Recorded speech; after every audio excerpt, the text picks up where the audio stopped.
মায়ের পবিত্র দুধ খাইলে এতদিন আল্লাহকে ভুলতে পারে। ভুল হয়, ভুল আমারও আছে, আপনারও আছে, পাপ আমারও আছে, আপনারও আছে, কিন্তু সেটা লাগাতার কোনো দিন মনে পড়বে না আল্লাহর কথা। এটা কেমন জীবন বলে? এটা কি জিন্দিগি? এটা কি ধরনের অপদার্থ? এটা কি ধরনের অসভ্য? কেমন জঙ্গলি এটা, যে কোনোদিন আল্লাহর কথা মনে পড়ে না, কোনোদিন নামাজ পড়ে না। এটা কি হাইওয়ান? একজন মুসলমান বুঝি এইভাবে প্রতিদিন মিথ্যা বলে? একজন মুসলমান বুঝি প্রতিদিন ওজনে কম দেয়, প্রতিদিন মানুষকে ঠকায়? এটা কথা হইল মিয়া? একজন মুসলমান তার ঘরে বুঝি প্রত্যেক দিন 20 বছর 10 বছর প্রতিদিন বুঝি রঙিন টেলিভিশন, নাচ গান চলবে? কোনোদিন বুঝি একটা মানুষ একটাবার ভাববে না যে এটা গুনাহ, এটা পাপ, এটা ছেড়ে দেওয়া দরকার? এ কি কারো ভাবনা আসলো না? বুড়া মিয়ারও না, জোয়ান মিয়ারও না? বলেন এটা কি জিন্দিগি হলো? 45, 46, 47, 48, 49, 50 এই 6টি আয়াত আমি এইমাত্র পড়লাম। বাস্তবতা হলো,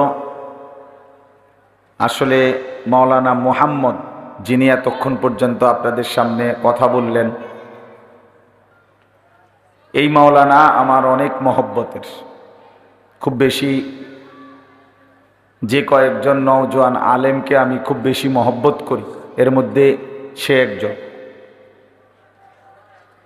জীবনের সব কিছুই ব্যক্তিগত আলহামদুলিল্লাহ আমাদের সাথে মশওয়ারা করে চলে। ফলে আসলে আজকে এশার নামাজের পরপরই আমার এখন বয়ান হলো টনকি। তো মাগরিবের নামাজের পরে আমি তার এই মাদ্রাসায় অনেক দিন যাবৎ বলে আমি আসার সুযোগ পাই নাই। তো ভাবছিলাম যেহেতু টনকি কাছে আছে, এই হিসাবে তার মাদ্রাসায় মাগরিবের সময় আসব। তো আমারও ভাবনা ছিল যে মাদ্রাসায় হয়তো ছোটোখাটো কোনো দোয়ার মজলিস হবে কিছু মানুষের। কিন্তু আজকে আমাদের গ্রামের বাড়ি হচ্ছে নাঙ্গলকোট উপজেলা, কুমিল্লার একবারে ওইদিকে শেষ, নোয়াখালীর কাছে। ওইখানে আমাদের বাবা চাচা সবার অনেকগুলো জমির দলিল আজকে হওয়ার কথা হইছে। আমরা 8 ভাই বোন, আমার আম্মা সবাই গেছি। তারিখ ছিল আগামীকাল মঙ্গলবার নির্ধারিত, কিন্তু ওই যে রেজিস্ট্রি অফিসের যারা সাহেব কয়, মানে যিনি রেজিস্ট্রি করেন অফিসার, ওই বেচারার আগামীকাল থাকবে না, যার কারণে আজকে ইমার্জেন্সি আবার ডেট বদলাইয়া আজকে যাইতে হয়েছে। এখন উনি থাকবে না হিসাবে অনেক দলিল মাগরিবের নামাজের আগ টাইমে আমি ওইখান থেকে অবসর হয়েছি। কোনোভাবেই এখন এগুলো সই দিয়ে ফেলছি। এখন আমি আইসা পড়ি কেমনে? এগুলো তো ও সাহেবের সামনে দাঁড়াইতে হয়, 1 মিনিটের জন্য হইলো দেখাইতে হয় চেহারা, এই মুশকিল। এরপরে আবার বলতেছি যে কি টিপ দিতে হয় একটা, এই ঝামেলায় কোনোভাবেই কুলাইতে পারলাম না। সেই মাগরিব নামাজ পড়ে রওনা দিয়া অনেক দূর, আমাদের বাড়ি তোর ওইদিকে, আপনাদের এটা এদিক, রাস্তাঘাটের জ্যাম মারায়া আল্লাহ আনাইছেন এত। তো আসলে আইসা দেখি এটা রীতিমতো মাহফিল বানায় ফেলছে, আপনাদের অনেক উপস্থিতি। আসলেই আমি আন্তরিকভাবেই একেবারে দুঃখিত। বিষয়টা তো আমারই দুর্বলতা। এখন পারিবারিক 8 ভাই, মা সহ সবার কাজ একসাথে, আমি একা না গিয়েও কোনো উপায় নেই, ফলে আমারে যাইতে হয়েছে। এই জন্য আসলে আমি শুধুমাত্র আসছি, মাওলানা যে আমারে দাওয়াত দিছে, অনেক সময় না আসলে ভাববে যে আসলে দাওয়াতে দিছে না, মিথ্যা কথা বলছে। এই শুধু উপস্থিতিটা দেখানোর জন্য যে আমি আসছি। তো ইনশাআল্লাহ আপনাদের কাছে আল্লাহ যদি তৌফিক দেয় আমারে, আল্লাহ যদি হায়াতে বাঁচায়, আমি আরেকবার ইনশাল্লাহ উপযুক্ত একটা টাইম এই মাদ্রাসার জন্য দেব ইনশাল্লাহ, বা এই মাহফিলের জন্য। আল্লাহ যদি তৌফিক দেয়, হায়াতে বাঁচি ইনশাল্লাহ। তো এই হিসাবে আমি শুধু উপস্থিত হইলাম, কোরআনুল কারীমের এই আয়াতগুলোর শুধু অর্থটা বলি, তর্জমা বলেই আমি আমার টনকি ওই মাহফিলে চলে যাইতে হবে। আমার আবার ওই মাহফিলের পরে আমার আরো মাহফিল আছে, নবীনগর মাহফিল আছে। তো মূলত ওই দুইটাই ছিল মাহফিল। এইটা তো হয় আমার জোর করে আনাইছে মোহাম্মদ। যাই হোক, আল্লাহ তাআলা আপনাদের সবাইকে উত্তম বিনিময় দান করেন। আপনারা আমাদেরকে মহব্বত করেই আসছেন। এই মহব্বত, এই আন্তরিকতা আল্লাহর জন্য, দুনিয়াবি কোনো উদ্দেশ্যে না। তো রাসূলুল্লাহ সাল্লাল্লাহু আলাইহি ওয়াসাল্লাম বলছেন, দুই ব্যক্তি যদি পরস্পর একে অপরকে আল্লাহর জন্য ভালোবাসে, আল্লাহর জন্য একত্রিত হয়, আল্লাহর জন্য আলাদা হয়, রাসূলুল্লাহ সাল্লাল্লাহু আলাইহি ওয়াসাল্লামের ওয়াদা যে আল্লাহ তাআলা ওই দুই ব্যক্তিকে আল্লাহ পাকের আরশের নিচে হাসরের ময়দানে ছায়া দান করবেন। সুবহানাল্লাহ। এজন্য এক মুমিন আরেক মুমিনকে আল্লাহর জন্য ভালোবাসা, এটা অনেক বড় নিয়ামত। আমার ভাই, অল্প একটু সময়, এই সর্বোচ্চ 15 মিনিট আমি তর্জমাটা শোনাব। এখন এখানে বৈশা যারা বুট খাইতেছেন, বসে বসে মোবাইল টিপতেছেন, এই অসভ্যতা ছাড়বেন কোন দিন? আসলে এতটুকু আকল দেমাগ হবে কোন দিন যে আল্লাহর কথা শুনতে মনোযোগ দিতে হয়, আল্লাহর কথা দিল দিয়ে শুনতে হয়? এতটুকু আকল দেমাগ যদি না হয় একজন মুসলমান, তো আর কোন দিন হবে, আর কখন হবে? আসলে রীতিমতো আমার কাছে আশ্চর্য লাগে একজন মুসলমানের সন্তান এতটুকু বুঝলো না যে আমার আল্লাহর কথা আমি একটু দরদ দিয়ে শোনা দরকার। এই জন্য এই 15 মিনিটের জন্য আপনাদের কাছে আমার অনুরোধ, ছেলেরা তোমরা প্রত্যেকের হাতের মোবাইলগুলো নামায় ফেল। একটা মোবাইলও আর আলগি দিবেন, একজনও না। যাদের হাতে ধরা মোবাইল এগুলো নামাইয়া সবাই আমার দিকে তাকাইয়া এই 15 মিনিট শুধু এই 6টা আয়াতের তর্জমা শুনি, অনেক ভালো হবে। আমি আসলেই ছেড়ে দেব। আমি তো আমারই ভুল স্বীকার করলাম, কিন্তু আমার এটা পারিবারিক। জোহরের আগে আমারে বলছে ছেড়ে দিবে, আমি গিয়ে পৌঁছছি 11:30 বাজে। কিন্তু ওই যে বললাম দলিলের চাপ ছিল খুব বেশি, ওই বেটা অফিসার বেটার মর্জি মতো বসে কথা কয়, কারণ আমার তো এর কিছু করার নেই। এই জন্য আপনারা যারা বসছেন, ছেলেরা তোমরা যারা বসছো, ভাই মোবাইলটা নামায় ফেলো, আল্লাহর ওয়াস্তে মোবাইলটা বন্ধ কইরা কোরআনুল কারীমের এই তর্জমাটা আমরা একটু শুনি। এতে আল্লাহ তাআলা আমাদেরকে বরকত দিবে, আল্লাহ আমাদেরকে কবুল করে। আসলে ভাই, আন্তরিকতা না থাকলে পরিবর্তন হয় না। আয়োজন হইতে পারে, বলতে পারি আমরা, কিন্তু শুনবার যদি আগ্রহ না থাকে, নিজের ভিতরে যদি সামান্য মানসিকতা না থাকে, কোনো দিন পরিবর্তন হবে না। 60 বছর বয়সে অনেকের হারাম রোজগার, হারাম উপার্জন ছোটে না, কারণ আসলে তার ভিতরে পরিবর্তনের কোনো মানসিকতাই নেই। উনি বিষয়টারে কিছু মনেই করেন। 30 বছর ধরে মিথ্যা বলতেছে, এটা যে অপরাধ উনি এটারে কিছুই মনে করেন। 30 বছর ধরে সুদের লেনদেন করে, এটা যে পাপ, এটা যে তার জাহান্নামে যাওয়ার কারণ, এটাকে সে কিছুই মনে করে। 30 বছর ধরে এভাবে, মানে অর্থাৎ লাগাতার। 60 বছর বয়স্ক এখনো মানুষ চা দোকানে নাচ গান দেখে, টেলিভিশন দেখে। তাহলে আসলে কি? আসলে এই চাচার ভেতরে আখেরাতের ফিকির বলতে কিছুই নেই। উনি টোটালি ওই বিষয়টা ভুলে গেছে। পরকাল বলতে কিছু হবে, বিচার আচার বলতে কিছু আছে, কবর, হাসর, মিজান, ফুলসেরাত বলতে কিছু আছে, এটা টোটালি ভুলে গেছে। এক বছরে কোনোদিন নামাজ পড়ে না এমন অসংখ্য ছেলে পেলে আছে এখানে। গত এক বৎসরে কোনোদিন ফজরের নামাজ পড়ে না, কোনোদিন। এইটা কোনো মানুষের বাচ্চা না, এটা সরাসরি জানোয়ার, এটা হাইওয়ান, এটা চতুষ্পদ জন্তু, এটা গরু ছাগল কুকুর বিড়াল ছাড়া, জন্তু জানোয়ারদের অন্তর্ভুক্ত ছাড়া আর কিছু। তাহলে একজন মুসলমানের ঘরে জন্ম নিয়ে এতদিন আল্লাহকে ভুলতে পারেন, মায়ের পবিত্র দুধ খাইলে এতদিন আল্লাহকে ভুলতে পারে। ভুল হয়, ভুল আমারও আছে, আপনারও আছে, পাপ আমারও আছে, আপনারও আছে, কিন্তু সেটা লাগাতার কোনো দিন মনে পড়বে না আল্লাহর কথা। এটা কেমন জীবন বলে?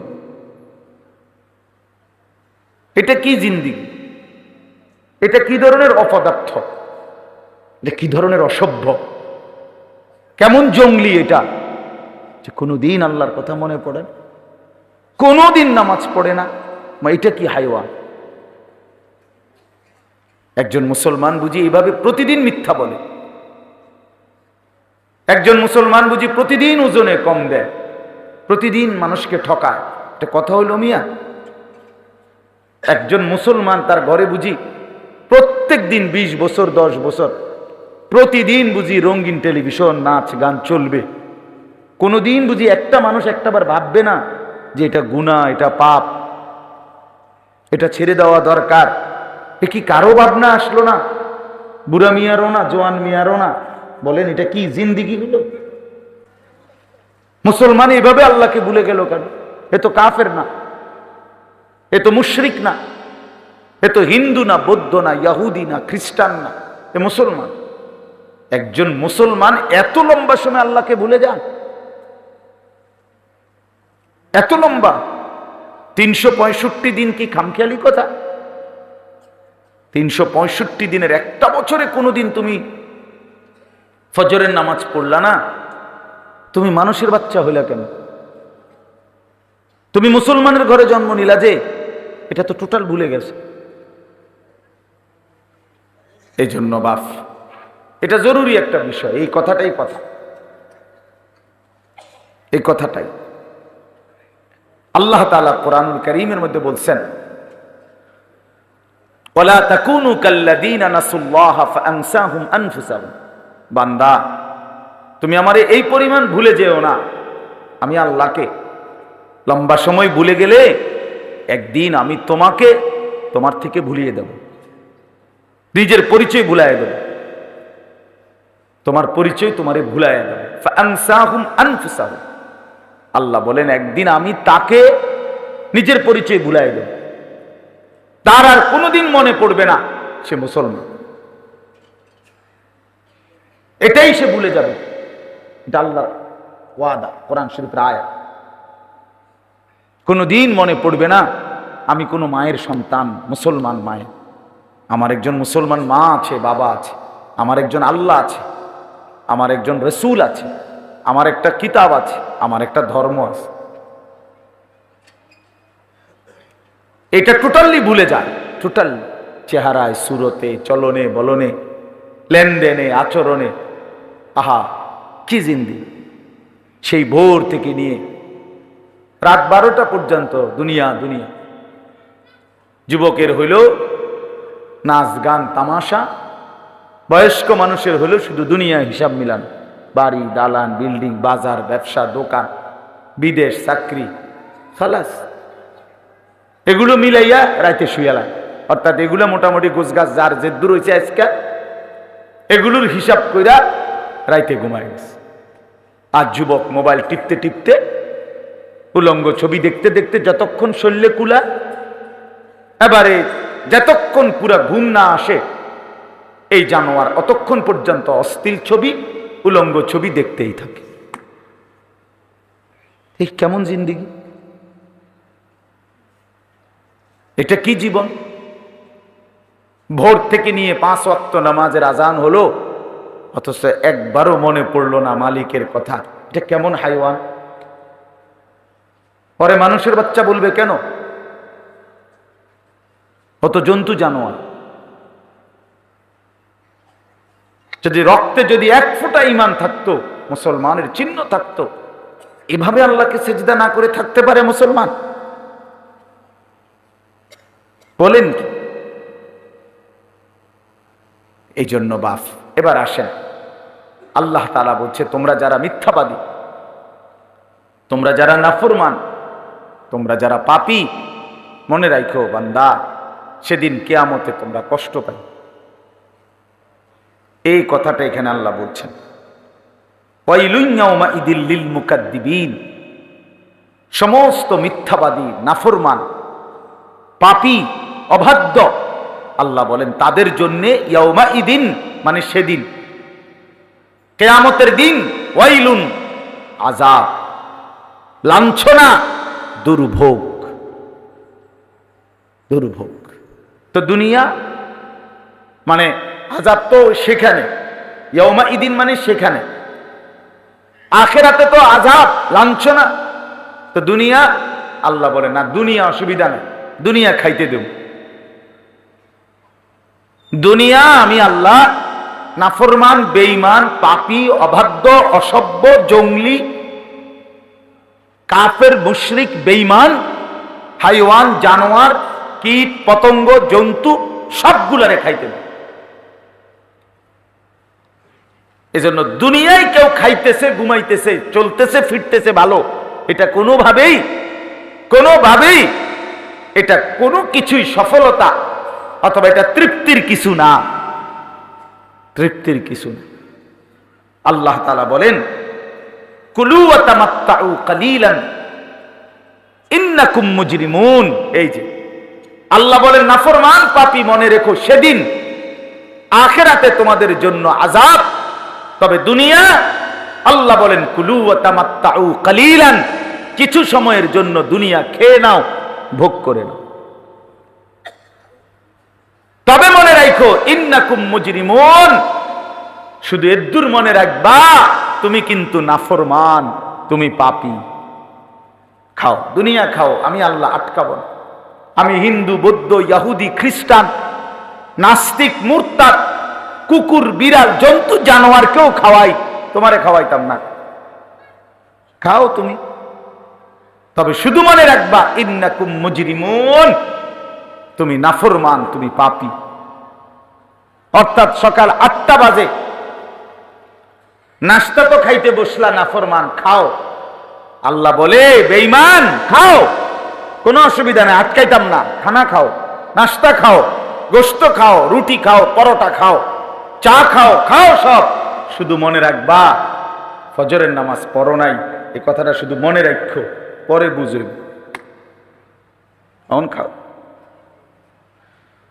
রাত 10টা বাজে বেঈমান ভাত খাইতে বইলি, তো আল্লাহ বলেন বেঈমান খা, কোনো অসুবিধা নাই, খানা আটকাইতাম না, খানা আমি কুত্তারেও খাওয়াই, তোরে খাওয়াইতাম না। খানা আমি কুত্তারেও খাওয়াই, তোরে খাওয়াইতাম না, খা। তবে মনে রাখিস শুধু বেঈমান এশার নামাজ পড়স নাই, এদ্দুর শুধু মনে রাখিস, পরে কথা হবে, পরে কথা হবে। বিল্ডিং আর দালানে ঘুমাও, ঠিক আছে ঘুমাও, কোনো অসুবিধা নাই, নাফরমান ঘুমাও, শুধু এদ্দুর মনে রাখো এগুলো সুদের টাকা, কিস্তির টাকা, এগুলা ওজনে কম দিয়া কাস্টমারকে ঠকাইয়া বাটপারি কইরা 2 নম্বরই কইরা কামাই করা টাকা। এ কথাটা শুধু মনে রাখো, বাকিটা পরে হবে, এখন খাও। এই কথাইটা আল্লাহ বলছে কুলু ওয়া তামাত্তাউ কালিলান ইন্নাকুম মুজরিমুন। ছেলেরা মনে রাখো, তোমরা অনেক চালাক মনে করো নিজেদেরকে, কিছু অসভ্যতা কইরা, নোংরামি করে নামাজ পড়ো না, রোজা রাখো না, হালাল খাও না, চরিত্রের কোনো হদিস নাই, নারী, মেয়ে, মদ, জুয়া, নাচ গান, অশ্লীল দৃশ্য, উলঙ্গপনা, এই মাতলামি আর ছাগলামিটারে মনে করো তুমি খুব সফল, তুমি খুব চালাক, তুমি খুব বুদ্ধিমান, তুমি কামিয়াব, তুমি পৃথিবী ভোগ করতেছ, তোমারে কেউ কিছু বলে না, কেউ বাধা দেয় না। আল্লাহ বলেন ঠিক আছে, অসুবিধা নাই, ওয়াইলুন ইয়াউমাইদিল লিল মুকাদ্দিবিন। আবার বলছে একই কথা, মিথ্যাবাদী মনে রাখো তোমার জন্য সেদিন আযাব অপেক্ষা করছে, জাহান্নাম অপেক্ষা করছে। এই কথাইটা আল্লাহ পাক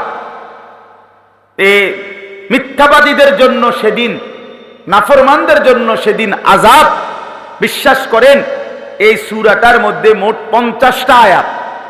এই 50টা আয়াতের মধ্যে 10 বার এই 10টা আয়াত এক সূরাতে আল্লাহ এই কথাইটাই বলছে বারবার, মিথ্যাবাদী তোমাদের জন্য আযাব, মিথ্যাবাদী নাফরমান তোমাদের জন্য আযাব, তোমাদের জন্য আযাব। এই কথাইটা এক সূরার মধ্যে 10 বার বলছে, 10 বার।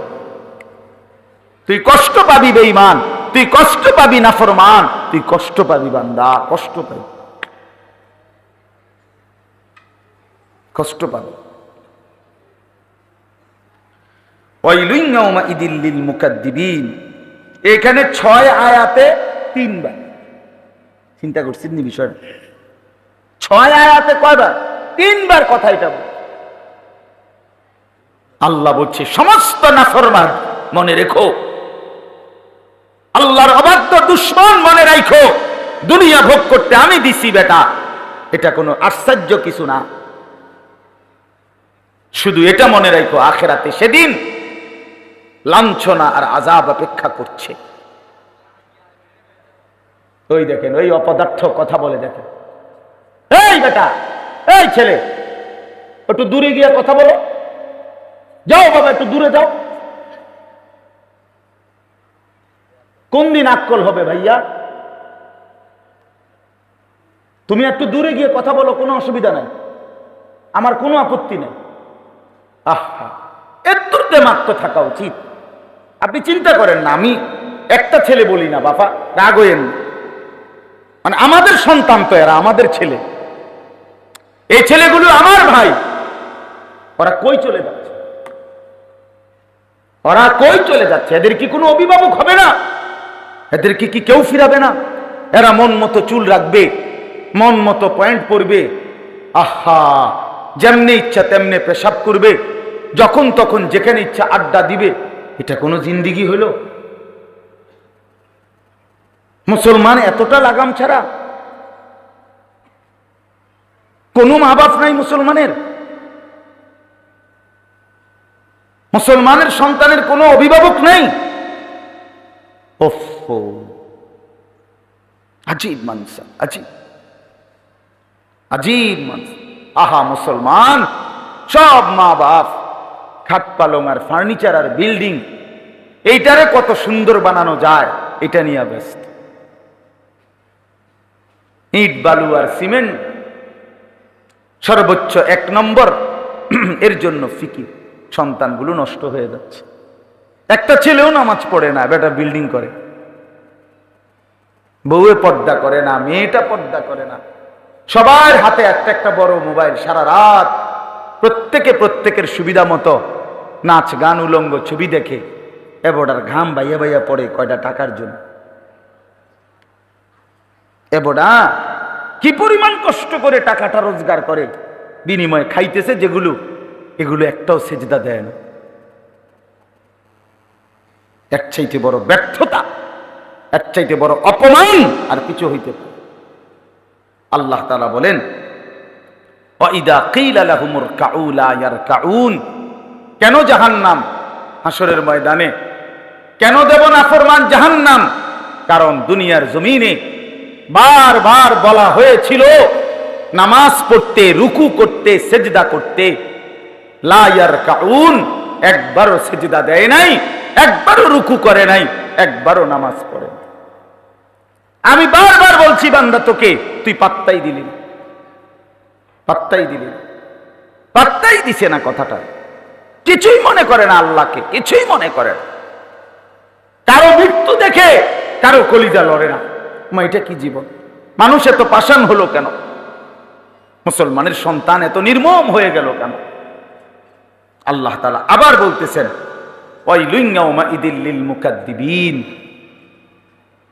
মিথ্যাবাদীরা মনে রেখো, নাফরমান, সেদিন হাসরের ময়দানে তোমাদের জন্য আযাব।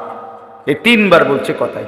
এখানে মানে 6 আয়াতে 3 বার, আগে আছে আরো 7 বার একই সূরাত। সর্বশেষ কথা হলো, এটা ধরো পড়ে যেতে পারে, ফাবিআইয়ি হাদিসিম বাদাহু ইউমিনুন। এই শেষ কথাটা বলি, আল্লাহ তাআলা বলেন, বহুতই মহব্বত করে আল্লাহ এই কথাটা বলছে, বেশি আল্লাহ পাক বেশি আবেগ মহব্বতে কথা এটা বলছে। ফাবিআইয়ি হাদিসিম বাদাহু ইউমিনুন। আল্লাহ তাআলা বলে, বান্দা জানো 23 বছরে আমি আল্লাহ আমার রাসূলের মাধ্যমে 30 পারা কোরআন নাজিল করছি। 30 পারা কোরআন নাজিল করে আমার সর্বশ্রেষ্ঠ কথাগুলো তোমাদের জন্য নাজিল করে বললাম, এতভাবে বললাম, এতভাবে বললাম, এতভাবে বললাম, এতভাবে বললাম, আকিমুস সালাহ, আকিমুস সালাহ, আকিমুস সালাহ, আকিমুস সালাহ। বান্দা এই কোরআনে বারবার বারবার বারবার বারবার বললাম, নামাজ পড়ো, নামাজ পড়ো, নামাজ পড়ো, ইত্তাকুল্লাহ, ইত্তাকুল্লাহ, ইত্তাকুল্লাহ, আল্লাহকে ভয় করো, আল্লাহকে ভয় করো, ফাত্তাকুন নার, জাহান্নাম থেকে বাঁচো, জাহান্নাম থেকে বাঁচো, গুনাহ ছাড়ো, গুনাহ ছাড়ো। আল্লাহ বলেন, আমার বান্দা আমি তোমার কাছে জানতে চাই, এরপরে আর কেমনে বললে, এর চাইতে আর দামি কোন কিতাব নাজিল করিলে আমার রসুলের মতো সর্বশ্রেষ্ঠ রসুল পাঠাইয়া তারে দিয়েও বুঝাইতে পারলাম না, আমার কালাম দিয়েও বুঝাইতে পারলাম না, আমি আর কেমনে বললে বান্দা আমার কথা বিশ্বাস করতাম। এই আয়াতের অর্থ বুঝছনি ভাই, এটা কি সাংঘাতিক কথা। এক মা যদি কাইন্দা বলে এটা সন্তানরে যে ফুত, আমি আর কত কাঁদলে তুই আমার কাছে আইবি।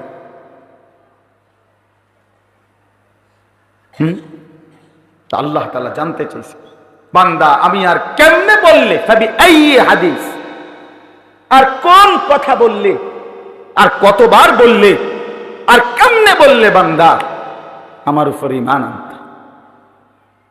চলেন বাপ, অনুরোধ করলাম, কারোর প্রতি আমার বিদ্বেষ নাই, আপনারা জানেন আমি প্রত্যেকটা ছেলেকে ভালোবাসি, প্রতিটা ছেলের পরিবর্তন চাই, প্রতিটা যুবকের সংশোধন চাই, এই আমার রাত দিনের পেরেশানি। আপনাদের সবাইকে অনুরোধ করলাম, আল্লাহর ওয়াস্তে নাফরমানির এই জিন্দেগি ছেড়ে দেন, আল্লাহর অবাধ্যতার জীবন ছেড়ে দেন। বাবা ছেলেরা তোমরাও বাবা নামাজ পড়ো, আল্লাহকে রাজি করো, গুনাহ ছাড়ো, নাফরমানির এই জিন্দেগি বন্ধ করো। বাপ কষ্ট পাইবা নয়, চোখটা বন্ধ হলেই অনন্তকালের আখিরাত চালু হবে, আর কোনো দিন সুখ মিলবে না, আর কোনো দিন হাসি ফুটবে না, আর কোনো দিন আযাবের বিরাম বিশ্রাম মিলবে না। আল্লাহ তাআলা আমাদের প্রত্যেককে নিজেদের জিন্দেগি আখিরাতের আলোকে আল্লাহর হুকুম অনুযায়ী, রাসূলুল্লাহ সাল্লাল্লাহু আলাইহি সাল্লামের সুন্নাত অনুযায়ী গড়ে তুলবার তৌফিক দান করেন। আল্লাহ তাআলা আজকের এই যুবক তরুণদের আয়োজনকে কবুল করে নেন, মাদ্রাসাকে কবুল করেন, মসজিদকে কবুল করেন, আপনাদের সকলকে আল্লাহ তাআলা উত্তমভাবে কবুল করেন। আলহামদুলিল্লাহ।